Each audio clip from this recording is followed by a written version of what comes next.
Choឆ្នាំ2026បងប្អូនទាំងអស់គ្នាដែលសួរខ្លួនឯងថារាល់ថ្ងៃបងប្អូនទាំងអស់គ្ន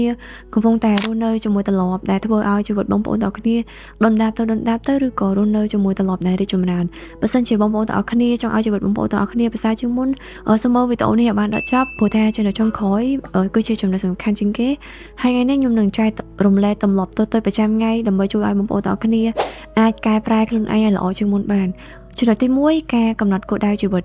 ការកំណត់គោលដៅក្នុងជីវិតវាអាចជួយឲ្យអ្នកទាំងអស់គ្នាដឹងថារាល់ថ្ងៃបងប្អូនទាំងអស់គ្នាភ្ញាក់ពីគេងមកយើងគួរធ្វើអីហើយនឹងធ្វើដើម្បីអ្វីកាលណាដែលយើងមានគោលដៅច្បាស់លាស់គឺវាជួយឲ្យយើងមានកម្លាំងចិត្តក្នុងការបំពេញគោលដៅនឹងឲ្យបានសម្រេចប៉ុន្តែបើសិនជាយើងអត់មានគោលដៅវិញវាប្រៀបដូចជាកប៉ាល់ដែលធ្វើដំណើរនៅលើសមុទ្រអញ្ចឹងគឺវាអត់មានទិសដៅទេហើយវាអាចទៅដល់កន្លែងណាក៏បានប៉ុន្តែវាអត់ប្រកាសថាជាកន្លែងដែលយើងចង់ទៅទេ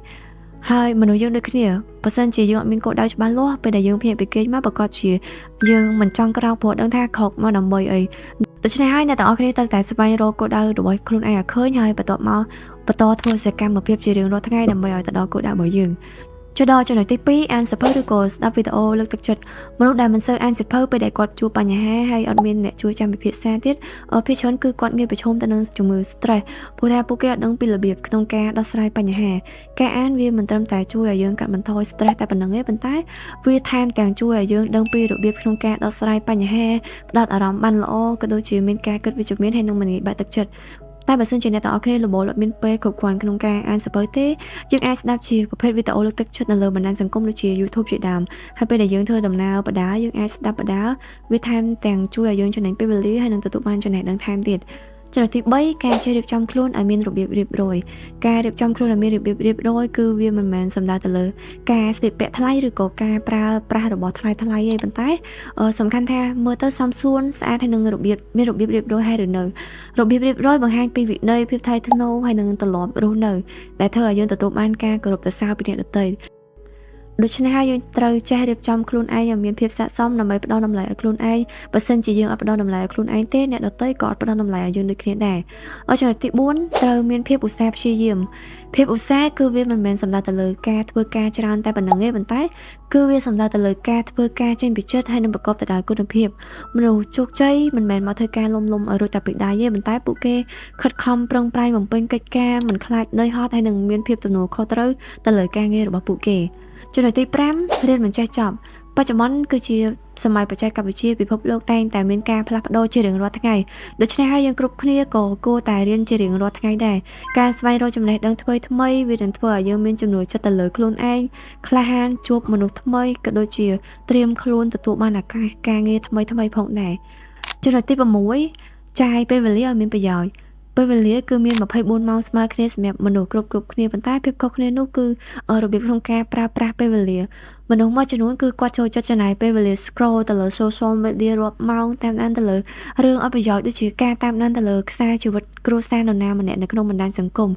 វាមិនត្រឹមតែមិនផ្ដល់ផលប្រយោជន៍ដល់យើងទេប៉ុន្តែវាថែមទាំងធ្វើឲ្យយើងនឹងបាត់បង់ថាមពលដោយមិនដឹងខ្លួនដូច្នេះហើយចូលកាត់បន្ថយពេលវេលាដែលអត់មានតម្លៃហើយវិនិយោគវាទៅលើអ្វីដែលជួយឲ្យអនាគតរបស់យើងល្អប្រសើរជាងមុនដូចជាយកពេលវេលាទាំងអស់ហ្នឹងទៅធ្វើកិច្ចការផ្ទះអានសៀវភៅឬក៏រៀនជំនាញថ្មីបន្ថែមជាដើមដល់ចំណុចទី7បង្កើតវិន័យឲ្យខ្លួនឯងវិន័យគឺជាការធ្វើអ្វីមួយដែលយើងត្រូវតែធ្វើទោះបីជាយើងអត់មានអារម្មណ៍ធ្វើវាក៏ដោយវិន័យទៅប្រចាំថ្ងៃដូចជាភ្ញាក់ពីគេងលឿនទៅធ្វើការទៀងម៉ោងឬក៏ធ្វើអ្វីឲ្យបានទៀងទាត់វាគឺជាទម្លាប់តូចដែលអាចបំលែងជីវិតរបស់យើងនឹងឲ្យមានទិសដៅច្បាស់លាស់ក៏ដូចជាបង្កើនផលិតភាពការងារផងដែរដល់ចំណុចទី8ចេះគ្រប់គ្រងអារម្មណ៍មនុស្សគ្រប់គ្នាតែងតែមានថ្ងៃល្អថ្ងៃអាក្រក់គឺជារឿងធម្មតាដូច្នេះហើយគ្រប់ពេលដែលយើងមានអារម្មណ៍អត់ល្អគួរណាស់តែយើងចេះគ្រប់គ្រងអារម្មណ៍ខ្លួនឯងកុំចេះកំហឹងទៅលើអ្នកដទៃជួនកាលថ្ងៃអាក្រក់របស់យើងអាចជាថ្ងៃល្អរបស់អ្នកដទៃក៏ថាបានដែរដូចនេះពេលដែលយើងមានអារម្មណ៍មិនល្អយើងអាចចំណាយពេលវេលានៅជាមួយខ្លួនឯងឬក៏ធ្វើអីមួយដែលធ្វើឲ្យខ្លួនឯងសប្បាយចិត្តដូចជាទៅមើលកុនឬក៏ទៅលេងកីឡាជាដើមចំណុចទី9ជ្រើសរើសមិត្តភក្តិដែលល្អមិត្តល្អអាចជួយឲ្យជីវិតយើងរីកចម្រើនទៅមុខប៉ុន្តែមិត្តមិនល្អនឹងទាញយើងឲ្យដើរថយក្រោយការជ្រើសរើសមិត្តភក្តិមិនមែនគិតតែបរិមាណច្រើនទេប៉ុន្តែត្រូវតែជ្រើសរើសមិត្តភក្តិដែលមានគុណភាពមិត្តដែលហ៊ានប្រាប់កំហុសប្រាប់ការពិតហើយនឹងជួយណែនាំគឺជាមិត្តដែលសំខាន់ដែលជួយឲ្យយើងរីកចម្រើនជាងដែលយើងដើរម្នាក់ឯងដូច្នេះហើយចូលជ្រើសរើសនៅជាមួយមនុស្សដែលជំរុញឲ្យយើងធ្វើអ្វីដែលល្អប្រសើរជាងម្សិលមិញ ចូលដល់ចំណុចទី10កាត់បន្ថយការត្អូញត្អែរមនុស្សមួយចំនួនពេលដែលគាត់ជួបបញ្ហាគាត់តែងតែលោថាហេតុអីក៏ពិបាកម្លេះការត្អូញត្អែរវាអត់អាចជួយឲ្យយើងដោះស្រាយបញ្ហាបានទេតែវាបែរជាធ្វើឲ្យយើងបាត់បង់ពេលវេលាហើយនឹងធម៌ពលទៅវិញដូច្នេះចាប់ពីថ្ងៃនេះទៅសាកបដូរពាក្យថាយើងពិបាកធ្វើម្លេះហ្នឹង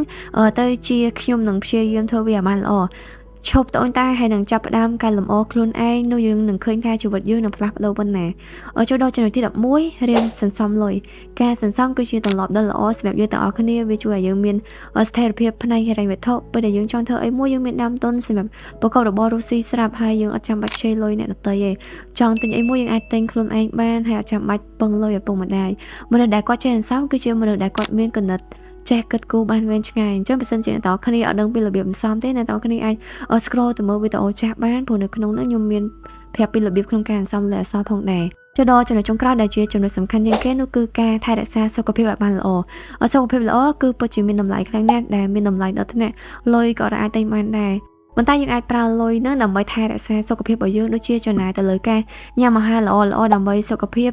យើងគួរណាស់តែញ៉ាំបន្លែផ្លែឈើហើយនិងអាហារដែលមានសារធាតុចិញ្ចឹមហើយកាត់បន្ថយអាហារផ្អែមហើយនិងអាហារខ្លាញ់ច្រើនការហាត់ប្រាណប្រចាំថ្ងៃក៏អាចជួយឲ្យរាងកាយយើងរឹងមាំហើយមានខួរក្បាលស្រស់ថ្លាកាត់បន្ថយ stress បង្កើនការផ្ដោតអារម្មណ៍ហើយនិងកាត់បន្ថយអារម្មណ៍អវិជ្ជមានបានផងដែរយើងអាចធ្វើការហាត់ប្រាណដូចជារត់លេងកីឡាឬក៏ដើរលំហែជាដើមមួយទៀតចេះកំណត់ការគេងឲ្យបានល្អការគេងល្អគឺជួយឲ្យខួរក្បាលយើងដំណើរការល្អហើយរាងកាយយើងក៏ដំណើរការល្អផងដែរ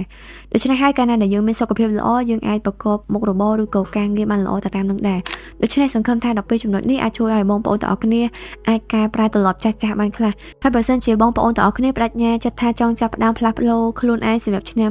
2026នេះអាច comment នៅខាងក្រោមឲ្យខ្ញុំដឹងផងហើយបើសិនជាវីដេអូនេះមានប្រយោជន៍បងប្អូនទាំងអស់គ្នាអាចធ្វើការចែករំលែកទៅកាន់មនុស្សដែលបងប្អូនស្គាល់ហើយកុំភ្លេចជួយចុច like ហើយនឹងជួយចុច subscribe ដើម្បីទទួលបានវីដេអូលើកទឹកចិត្តហើយនឹងអភិវឌ្ឍខ្លួនបន្ថែមទៀតអរគុណបងប្អូនទាំងអស់គ្នាសម្រាប់ការចំណាយពេលវេលាដ៏មានតម្លៃជូនពរមានសុខភាពល្អហើយនឹងសំណាងល្អជួបគ្នានៅវីដេអូក្រោយអរគុណ